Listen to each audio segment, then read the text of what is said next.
Everyone.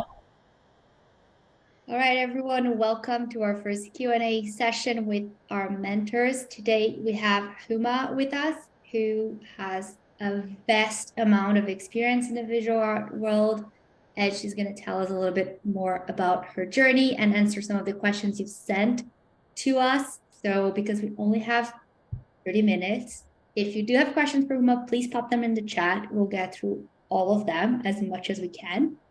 But before we get there, Huma, would you kindly just introduce yourself and tell us a little bit about what is it that you do? Of course. Hi everyone. My name is Huma Kabakcı. I'm an independent curator and founding director of Open Space, an itinerant art organization. So I've been involved in that for 7 years, and I've worked on many different kind of projects, from also like bursary opportunities like the Liverpool Biennial one, to more commercial gallery curations, to also leading my own project. So I've worked in different capacities. I was also the development manager at the drawing room last year, so from 2021 and 2021 to 22. Um, so if you have any questions, I'm more than happy to answer. I also took on a family collection that I had to kind of manage from an early age. That's one of the reasons why I studied curating contemporary art, to give me more kind of the tools and knowledge.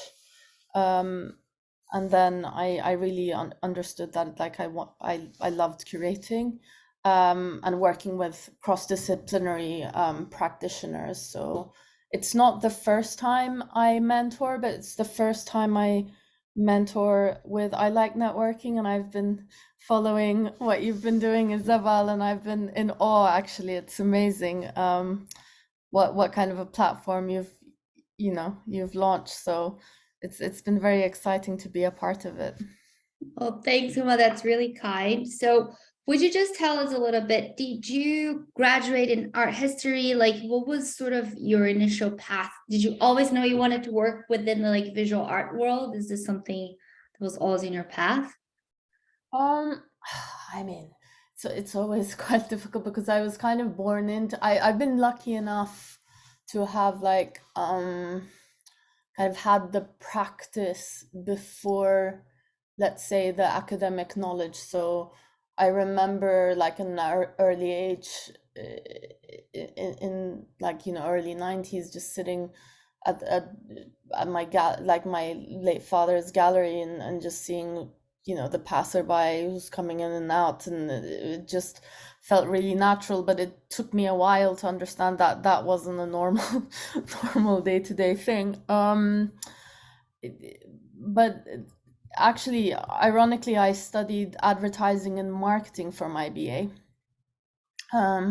So I didn't always want to follow the path.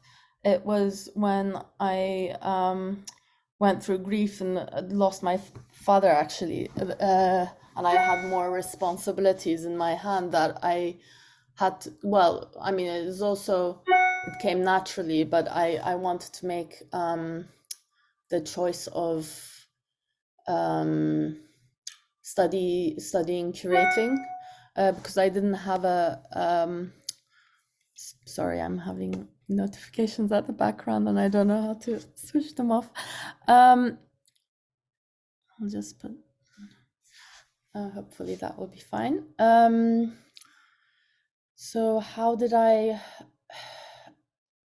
it so studying, well, actually, before I decided to do my master's, I interned in a few galleries, and I interned at Sotheby's. And I knew from then onwards that I didn't really want to I didn't want to work in a commercial setting. So that was one of the reasons why I studied curating.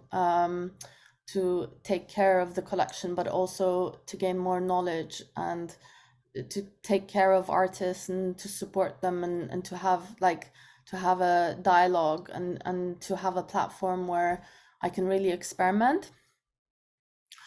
So that's how I decided to do my master's. So my master's is quite different than my bachelor degree, but in a way, advertising and marketing is, I mean, no one kind of teaches you in the curriculum.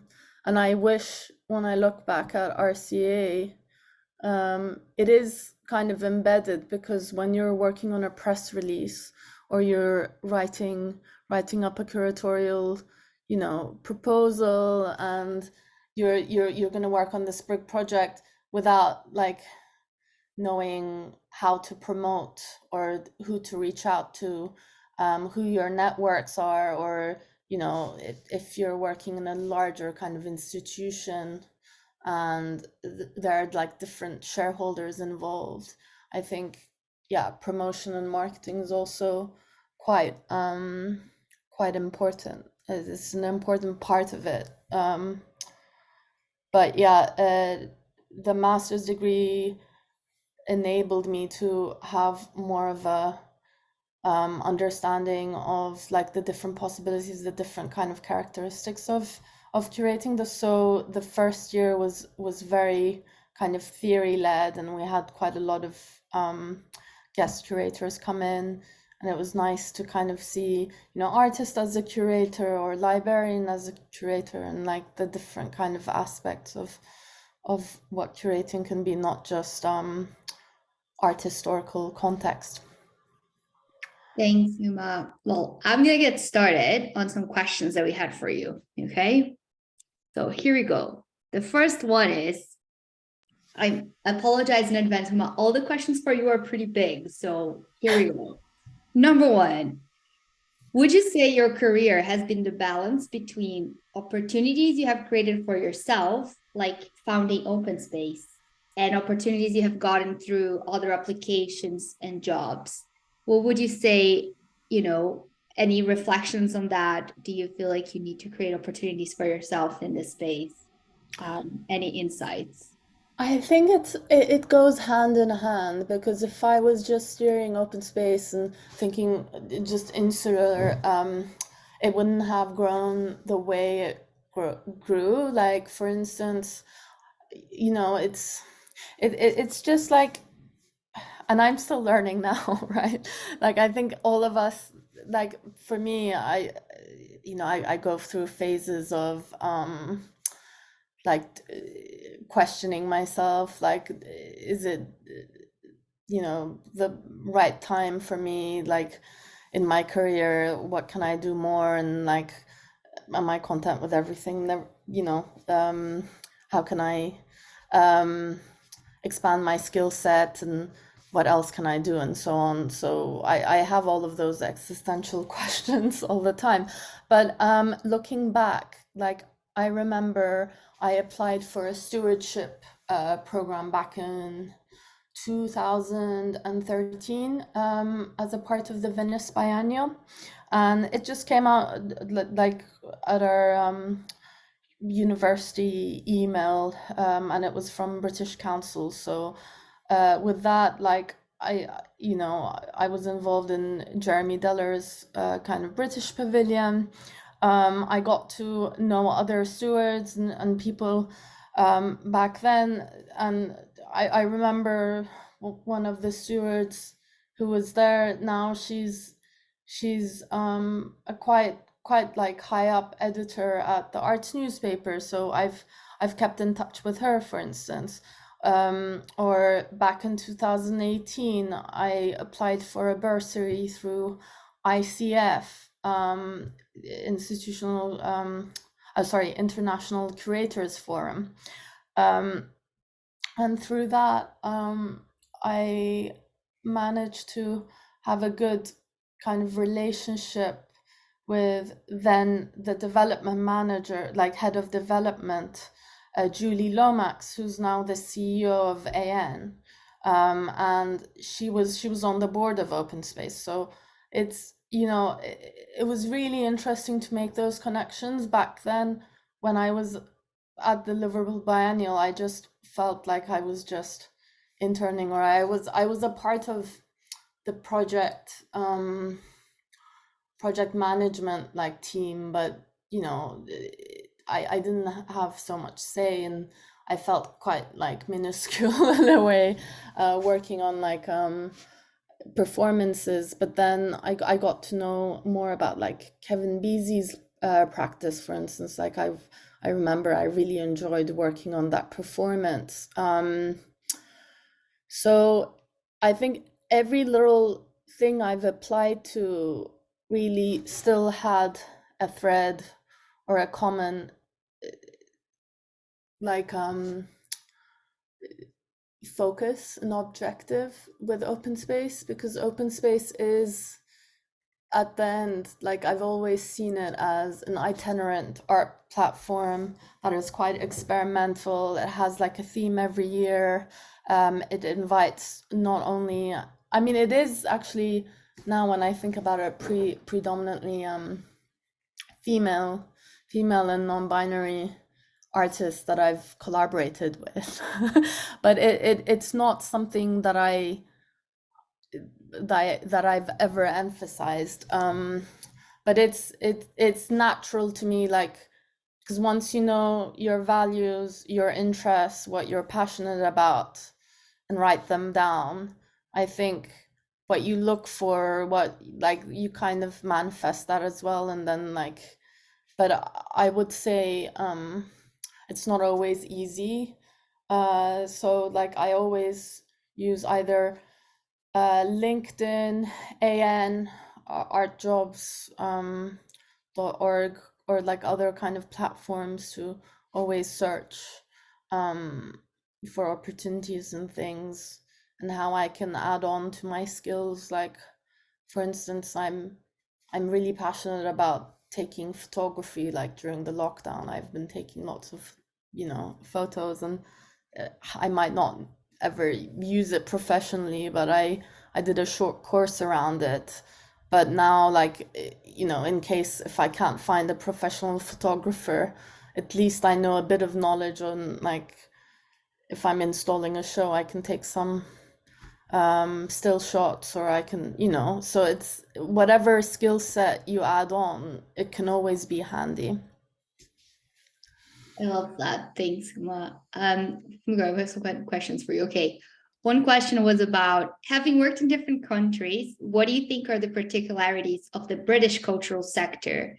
What would be useful to have in mind when looking for jobs here? It will also be great to hear about your experiences in building projects with and for diaspora communities. So I guess like 2 questions in one, but feel free to answer as much as you can. That's a really tough one. Yeah. Because I still always seen myself as a woman living in diaspora, right? Even though I've been living and working here since now 15 years. Ironically, I'm still waiting for my citizenship, and it's been like over, it's been over 8 months, so I'm still waiting.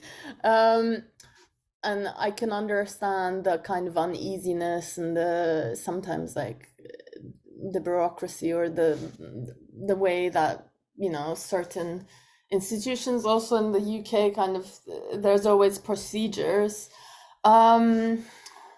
But from experience, I think, and I've done a few interviews, and I must admit, I've always worked on project basis capacities. So when I've applied, it's only been kind of either for maternity cover or for like part-time opportunities and things. And one of the reasons why I've done that is so I can have a bit more freedom and experimentation within either open space, or I have time and, you know, and also, you know, opportunities to work creatively outside with other, like, either commercial galleries or if I need to travel somewhere, I can do that. I can have that flexibility, but it's always kind of difficult to balance that. So the main question was Isabel, like in the UK, how Yeah, like they're you both see difficult. any differences here, like anything that you've had to adapt, I guess, when you Yeah. were looking for jobs here? Um, I mean, well, for me, and maybe some of you might be in the same boat now, post-Brexit, it's probably not easier for European citizens either, but I had to go through a certain visa type, and that only allowed me to, so I had to set up my own business account, LTD, and I had to, so like it wasn't as easy as me starting something or applying for a full-time job in Turkey. But I think everything that is at the end, like when you look at the Home Office, like HMRC, or everything is quite clear. So that's a good thing. Like you can find a lot of information on any kind of like tax breaks or like any kind of questions that you have, I think. And also, I mean, I guess I like networking also gives mentoring around that, or like if anyone has any questions, like I guess, yeah, there's also artist information company I've mentioned. So some things are quite clear, but what I struggled with was more, yeah, the procedures of things. It took longer. When joining a team as like a development manager, I excelled in certain things, but sometimes it felt like when you're a part of a larger organization and there's like wider networks and stakeholders involved, a lot of the decisions are based on either the board members or like other external funding opportunities. So everything is tied up. So it can be quite frustrating as well. So it's just being flexible around that. I remember I struggled a bit with that. And certain kind of communication.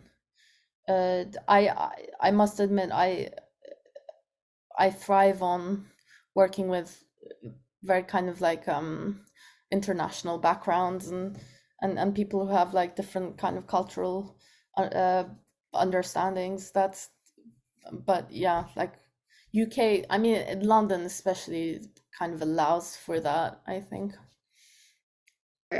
Huma, someone asked about open space. As an artist, can they get in touch with you to propose a project? How do you work with artists? Usually, I mean, we've done a few open calls, and especially I think during lockdown we had quite a lot of projects.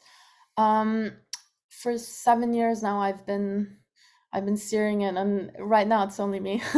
Usually, there was a team of four. So I mean, feel free to get in touch. I have been minimizing the projects over the year, but I'm always, as I do here, and I like networking. I think, or outside, I always like to bridge artists with other organizations or people I know, like even if it's not necessarily fits with the open space itself at this time. um like it's always so valuable to meet up in person or to have a conversation. And if like if it doesn't work out, I'll still try to put you in touch or give you advice or tell you to direct you in some way. Thanks, Huma. I'll share the contact if those want to. One more question. Is it best to have opportunities in curation? Is it best to undertake a master's or short course, or to gain experience directly working in an art gallery or a museum? Yeah, I'm gonna just do a caveat that there is no one way to do those things, just FYI for anyone. But yeah, what would your suggestion be? No, I agree with you, and it's quite because I mean I must admit I'm becoming more and more disillusioned when it comes to art education around curating. um, and I don't want to kind of give any like I don't want to drop anyone's hopes or anything, but I think a lot of the courses over the years have been expanding their students quite a lot, and the kind of the quality of, because I remember like I graduated in 2014 and we were 18 students, and now I think RCA takes up to 45 students a year. And they've changed the curriculum a little bit. As I understand, there's smaller groups, but it's, you know, I think experience and working does help, you know, quite a lot hand in hand. And as Isabel said, I don't think, like, I wouldn't say like one or the other. It all probably feeds into, you know, to one. But I remember, for instance, like one of my colleagues who studied with me back then, like one of the fellow students, he had come from an economy background. Actually, his BA was not in arts at all, but he had done a short course, and that the short course made him realize that he actually loved, like he wanted to pursue his career in curating, and then he applied to RCA. And then likewise, like there was quite a lot of MFA, like not MFA, sorry, fine art students who've done their like BA in painting or sculpture, and then they just wanted to kind of shift to curating. Thanks, Huma. We have another big question for you, which is, what does success look like to you? Ooh. I think success looks like to me, what does, okay, so there's a lot of external factors of like the Power 100, or like all of these kind of, you know, how people put you in a box, or like all of these kind of top whatever, and like we're bombarded with names and people and so many kind of I think it can be very overwhelming, especially if you're starting your career in the arts. So for me, success is when my work, mental health, like my life and work balance, basically, like my also, you know, if I'm healthy, like do I, when I wake up, like, you know, I like my routines. I like to spend a bit of time with friends and family, and then, you know, is everything in line? Like my, like there's like, it's almost like a wheel of life, right? Like you have different aspects of, if you focus too much on work and career, and some of us need to, because of finances, and we need to take on external jobs and part-time gigs, but then something kind of, you have to give, like, you know, you have to sacrifice from other parts. So it's, success for me is to be content with all aspects, and just, you know, being happy with yourself and being true to yourself. because, there will be other external things that, none of us can control. I can't control a lot of things, and it's just changing the things that I can change. I hope that was. No, I think that's great. I think we can go for our last question, which was about artists. So if you're an artist or emerging artist, what are some things you can do to make yourself more like findable, or to start connecting with people that might be able to showcase? I guess there's a question about like galleries or projects or curators in itself. Do you have any tips for artists on how they can, I guess, improve their visibility in this world? Yeah, I'm thinking now. I mean, there's just so many galleries, and some galleries unfortunately like have the policy of they don't even accept any external applications. But what helps is like there are certain people or like places like Sub Arts List, or I think it was, he's a curator. Sorry, I need to check. Campbell, I will tell you in a second. Campbell Hector, who's an art historian, writer, and curator. Also, he's the director at Collective Vending. He does a lot of like on his Instagram. He posts a lot about like previews and exhibition openings and so on. And I would maybe advise like maybe dedicating one. You can't always dedicate to going to openings, because if you're also producing artwork, it, it, it can be overwhelming. But at least trying to go to a few shows, connect with people, having like genuine conversations, seeing what else is out there might be one of my tips. So yeah, going to exhibition openings. And then how to, other than the places that I've mentioned, I guess, I don't know, like other than alumni networks, I mean, for me, like I use a lot of Instagram to discover artists, and I like when, I mean, even to be honest, like I use it also quite personally in my personal account. But if someone reaches out to me on a DM, like I would then probably direct it to email. But it's still like worth kind of checking out, looking at like other curators and people that you like their program of, researching a bit and seeing how you can approach them. Yeah, I think that's my initial answer, Isabel. But if you can think of anything else to back me up. No, this is great. Thanks, Huma. Before we go, I don't see any other. Do you have any? What's the best way for people to get in touch with you, if they can get in touch with you? Are you on Instagram, LinkedIn? How they can reach out to you and connect with you are the best ways to talk to you for Yeah, here. of course.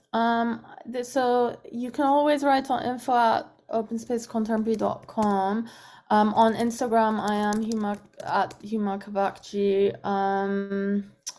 And on LinkedIn as well, I think, yeah, it's just Huma Kabakcı on LinkedIn. And yeah, LinkedIn probably, like if you're wanting to connect professionally, maybe LinkedIn would help. Or if you're submitting a proposal or something, email would be better if, yeah, like you're sending over something. But yeah, like even to answer some questions, I mean, I'll try. Amazing. Thank you so much for your time, Huma. Thanks everyone for staying. If you want to hang out for another 10 minutes, we'll do a quick networking session with the ones that are here, but I'll let Huma go and I'll stop